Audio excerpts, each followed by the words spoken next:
Guys, it's Pastor Justin Walker here, and I want to tell you a story tonight about something that happened to me when I was a kid. I was a gymnast.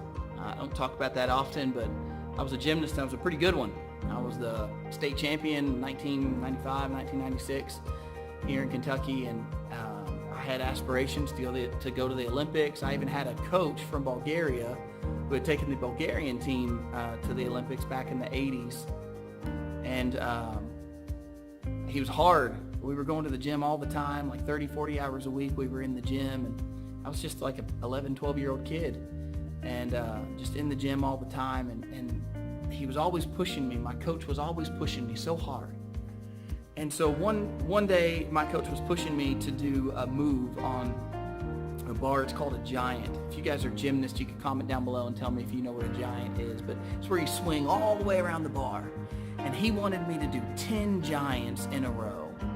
And I was just a kid, and I was tired, and we had done a bunch of push-ups earlier that night, and I just couldn't do it. And I kept falling, and every time I would fall, my arms would be more tired, my hands would hurt more, and he would say, "Get back up, do it again." And so he put me back up on the bar. That bar was 10 feet in there, and he'd have to lift me up and put me back on the bar. And finally, I fell off the bar, and I got angry, and I slapped the ground. And I said, "I don't see you doing it."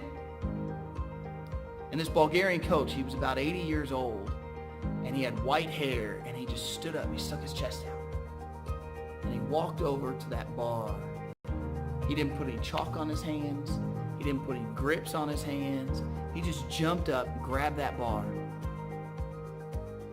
and he kipped off the bar, and he goes around once, and he goes around twice, and he goes around 3 times and 4 times. And by about the 5th time, some of the other kids who were there with me, they started counting 5, 6, 7, 8, and then some people start noticing that they're counting, and they all start looking, and 9, 10, and he gets to 10, but he doesn't stop. 11, 12, and by the time he starts to get to a higher number, everybody in the gym has stopped what they're doing, and they're counting as this old man is spinning around this bar. 19, 20, 21, 22, and everybody is counting. There's this kind of electricity in the place as everyone is counting. 35, 36, 37, 38.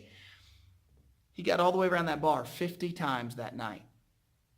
Does a big back layout. 80 years old, does a big back layout, sticks the landing, stands up. The whole place erupts in applaud. And he walks over to me. He gets real close to my face, and he just whispers at me, "I would never ask you to do anything that I can't do." I want to tell you tonight that our God came to this earth in the person of Jesus Christ. And the book of Hebrews tells us that in every way that we have been tempted, he's been tempted, and even more. He has been tempted in every way imaginable, and yet without sin. You see, God knew that you and I could not live a life without sin. So he sent his son Jesus to do for us what we could not do ourselves. Jesus Christ lived a sinless life. And even more than living a sinless life, he died a sinner's death in our place. Jesus died in our place on a cross. He took our sin upon his own shoulders, and he died for us. And they put him in a tomb, and 3 days later he rose again. You see, in the person of Jesus Christ, you too can have new life. You can't do it on your own. Like me as an 11-year-old kid, I couldn't get around that bar. But the one who was calling to me, the one who was coaching me, he could.